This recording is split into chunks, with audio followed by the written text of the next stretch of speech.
달콤한 말씀, 행복한 하루. 오늘 함께 나누실 말씀은 사사기 19장 11절에서 21절까지 말씀입니다. 그들이 여부스에 가까이 갔을 때에 해가 지려 하는지라 종이 주인에게 이르되 청하건대 우리가 돌이켜 여부스 사람의 이 성읍에 들어가서 유숙하십시다 하니 주인이 그에게 이르되 우리가 돌이켜 이스라엘 자손에게 속하지 아니한 이방 사람의 성읍으로 들어갈 것이 아니니 기브아로 나아가리라 하고 또 그 종에게 이르되 우리가 기브아나 라마 중 한 곳에 가서 거기서 유숙하자 하고 모두 앞으로 나아가더니 베냐민에 속한 기브아에 가까이 이르러 해가 진지라 기브아에 가서 유숙하려고 그리로 돌아 들어가서 성읍 넓은 거리에 앉아 있으나 그를 집으로 영접하여 유숙하게 하는 자가 없었더라. 저녁 때에 한 노인이 밭에서 일하다가 돌아오니 그 사람은 본래 에브라임 산지 사람으로서 기브아에 거류하는 자요 그곳 사람들은 베냐민 자손이더라. 노인이 눈을 들어 성읍 넓은 거리에 나그네가 있는 것을 본지라 노인이 묻되 그대는 어디로 가며 어디서 왔느냐 하니 그가 그에게 이르되 우리는 유다 베들레헴에서 에브라임 산지 구석으로 가나이다.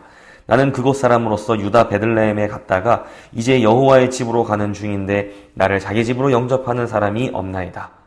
우리에게는 나귀들에게 먹일 집과 여물이 있고 나와 당신의 여종과 당신의 종인 우리들과 함께한 청년에게 먹을 양식과 포도주가 있어 무엇이든지 부족함이 없나이다 하는지라. 그 노인이 이르되 그대는 안심하라. 그대의 쓸 것을 모두 내가 담당할 것이니 거리에서는 유숙하지 말라 하고 그를 데리고 자기 집에 들어가서 나귀에게 먹이니 그들이 발을 씻고 먹고 마시니라. 아멘. 영화를 보다 보면 나오는 뻔한 캐릭터나 연출 스타일을 우리는 흔히 클리셰라고 부릅니다. 예를 들면 공포영화에서 어떠한 대사를 하거나 어떠한 행동을 하는 캐릭터는 분명히 죽게 될 것이다 라고 우리가 쉽게 생각할 수 있는 스토리를 클리셰라고 할 수 있겠죠.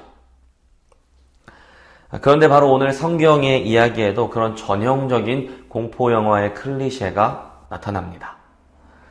오늘 이야기의 주인공은 우리가 어제 만났던 레위인 일행입니다. 나귀 2마리와 또 필요한 짐들을 싣고 하인 1명과 자신의 첩을 데리고 레위인은 마침내 여행길에 올랐습니다. 그러나 그들의 여행은 이미 시작부터 불안감을 안고 있었습니다. 레위인은 자신의 장인으로부터 지나친 환대를 받다가 그만 너무 늦은 시간에 무리하게 출발하게 된 것입니다. 그리고는 곧 해가 지기 시작했습니다. 으스스한 분위기가 연출되고 있는 것입니다.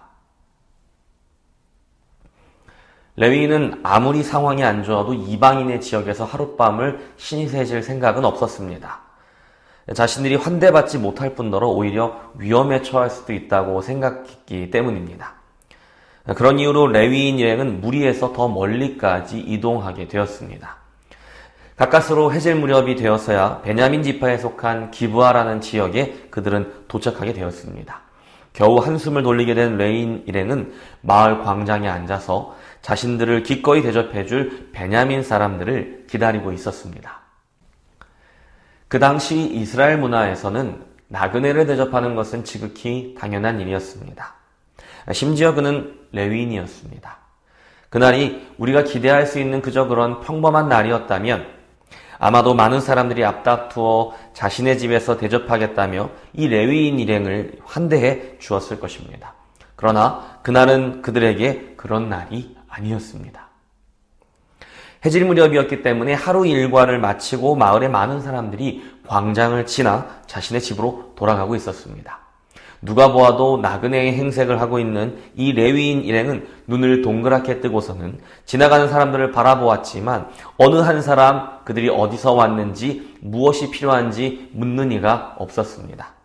어찌된 일인지 그들은 지나칠 정도로 무심하게 각자 자기 갈 길에만 바빠 보였습니다. 날이 어두워질수록 레위인의 안색은 어두워졌습니다. 너무나도 낯선 풍경에 당혹스러웠고 어찌하면 좋을지 대책도 없었습니다. 바로 그때 밭에서 일을 마치고 돌아오던 한 노인이 그들에게로 다가왔습니다. 그 노인은 베냐민 사람은 아니었고 그도 이 지역에 이주하여 임시로 거주하고 있던 에브라임 지파의 사람이었습니다. 레위인은 기다렸다는 듯이 주절주절 자기 형편과 아무도 자신들을 환대해주지 않았다고 노인에게 이야기를 늘어놓았습니다.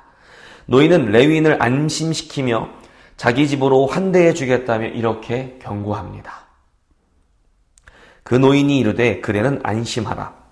그대의 쓸 것은 모두 내가 담당할 것이니 거리에서는 유숙하지 말라 하고, 노인은 마치 뻔한 공포 영화의 한 장면처럼 이렇게 이야기한 것입니다.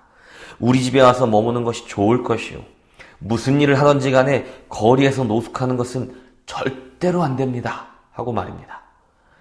도대체 이 동네에서는 저녁에 어떠한 일들이 벌어지고 있는 걸까요? 여기는 광야도 아니고 이방인의 마을도 아닙니다. 여기는 하나님의 백성 이스라엘의 마을인데 도대체 무엇이 그렇게 위험하다는 것일까요? 이 이야기가 얼마나 공포스러운 이야기인지는 우리는 오늘 본문의 그 다음 이야기에서 듣게 될 것입니다. 우리는 오늘 본문을 통해서 느껴지는 이 긴장감과 지울 수 없는 공포심만을 묵상할 수 있습니다. 하지만 어쩌면 오늘은 그것으로 충분합니다. 오늘 우리는 기브아에 거주하고 있는 사람들의 모습을 통해서 오늘을 살아가는 바로 우리 동네 사람들, 우리 교회 사람들, 그리고 바로 나 자신의 모습을 묵상해 볼 필요가 있습니다. 기브아에 거주하는 베냐민 지파 사람들은 하나님의 백성으로서 마땅히 나그네를 대접해야 했지만 그들은 광장을 지나가며 도움이 필요한 나그네 일행을 완전히 무시했습니다. 우리의 모습은 그것과 많이 다를까요? 우리 주변에 도움이 필요한 많은 사람들이 있습니다. 그 도움이란 어쩌면 지하철역에서 무거운 짐이나 유모차를 들어주는 것만큼 사소한 일일 수도 있고, 또 때때로 생존의 문제를 다뤄야 할 만큼 심각한 도움일 수도 있습니다.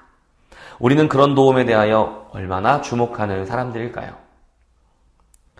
도움이 필요한 이들에게 도움을 주지 못하는 여러 이유가 있겠지만 어쩌면 가장 큰 이유는 바로 서로를 향한 공포, 또 두려움 때문일지도 모릅니다. 개와 늑대의 시간이라는 말이 있습니다. 저 언덕 너머로 달려오는 네발 짐승이 내가 반가워서 달려오는 개인지 아니면 나를 해치려고 달려오는 늑대인지 분간하기 어려운 해질녘의 어슴푸레한 시간을 의미하는 관용어입니다. 이웃과 이웃이 밀접하게 어울려 살아가게 되는 이 도시의 삶이란 늘 개와 늑대의 시간이 주는 긴장감 속에서 살아가게 되는 법입니다. 이 사람이 베푸는 친절이 과연 진심인지 아니면 속임수인지 우리는 긴장하게 됩니다. 내가 친절을 베푸는 것이 과연 잘하는 일인지 혹은 위험한 일에 빠지게 되는 것은 아닌지를 늘 걱정하고 긴장하게 됩니다. 친절을 악용하는 늑대와 같은 사람들도 있기 때문이죠.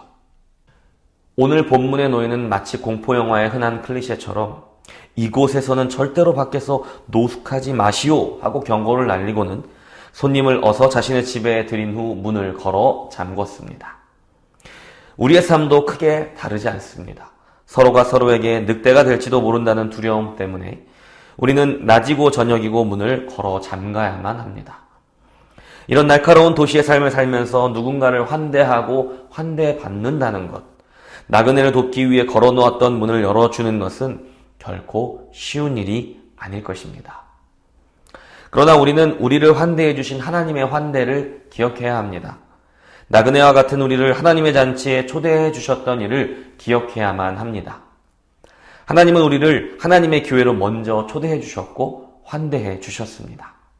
그리고는 그 잔치에서 예수님은 우리를 환대받는 사람에서 환대하는 사람으로 변화할 수 있도록 요청하셨습니다. 나를 너의 삶으로 초대하지 않을래? 하고 말입니다. 우리는 그렇게 예수님을 우리의 삶으로 초청하고 환대하여 예수님과 하나가 될 수 있었습니다. 우리가 우리의 마음의 문을 열고 예수님을 초청할 수 있었던 이유는 하나님께서 먼저 그 문을 열고 우리를 먼저 초대해 주셨기 때문입니다. 지금도 우리의 이웃들은 개와 늑대의 시간을 살며 긴장하고 두려워하고 있습니다. 서로가 서로에게 늑대이지는 않을까 두려워하며 문을 걸어 잠그며 살고 있습니다. 예수님을 자신의 삶을 초대하여 예수와 하나가 된 성도 여러분, 우리의 이웃들에게 우리는 늑대와 같은 사람이 아닙니다. 우리는 그들에게 그리스도와 같은 사람들입니다. 우리 삶의 문을 먼저 열어 그들을 초청해야 합니다. 그래야 그들도 그들의 문을 열고 그리스도를 초청할 수 있기 때문입니다. 성경은 앞으로의 이야기를 통해 하나님을 잃어버린 하나님의 백성이 서로에게 얼마나 공포스러운 늑대가 될 수 있는지를 여과 없이 들려주게 될 것입니다. 우리의 삶도 별반 다르지 않습니다. 우리도 우리 중심에서 예수님을 잃어버리면 서로에게 늑대가 되어 물어뜯을 수밖에는 없습니다. 그러나 우리 중심에 계신 예수님을 항상 기억하고 그와 동행한다면 우리는 우리의 이웃에게 다정한 그리스도가 되어 우리 삶의 문을 열어줄 수 있을 것입니다. 그리고 우리가 그렇게 할 때에 마침내 우리의 이웃도 우리에게 문을 열고 그들의 삶에 그리스도를 초대하게 될 것입니다. 오늘 하루 우리의 이웃들에게 서로를 물어뜯는 늑대가 되는 것이 아니라 기꺼이 우리의 삶의 문을 열어줄 수 있는 따뜻한 그리스도가 되어줄 수 있는 그런 하루가 되기를 축복합니다. 우리는 이웃을 물어뜯는 늑대가 아니라 그들을 환대하는 그리스도입니다.